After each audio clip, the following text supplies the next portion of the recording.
Pogi naman yung service mo, boss. Good day mga kasurbayer. Ito po pala yung service natin na JD Burse mga bossing. So noong nakaraan tinopak tayo, pinost natin to.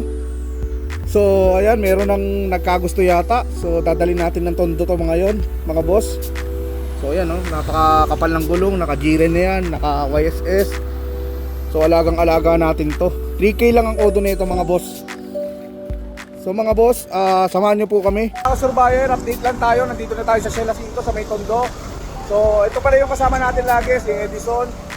So ito yung unit na i-deliver natin dito. Antay lang natin yung client natin. Tingnan natin kung magugustuhan na ito mga boss. So mga ka-surveyor, nandito na yung buyer natin, bis natin ng JD Burse.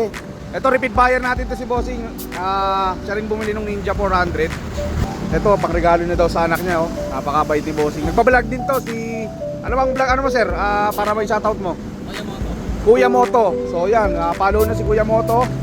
Ano ba yung mga vlog mo sir? About sa Nature lang sa traffic. oh, nature, okay. So ayan, baka makita nyo rin itong service ko doon sa vlog niya. So tingnan natin mga boss kung papasa sa kanya to. Samahan nyo po kami. So ayan mga boss, pa-test drive natin. Pogi naman yung service mo boss.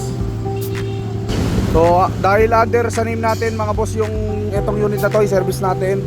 So ayan, bibigyan natin siya ng deed of sale. So ayan yung ORCR ko.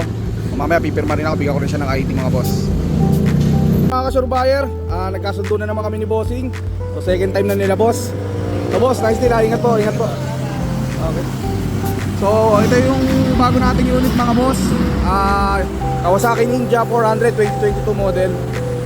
Batang bata to, mababa lang yung odo nito mga boss. Ang odo nito 12,000 lang. So sa mga interesado, PM nyo lang po ako. So maraming salamat po. God bless.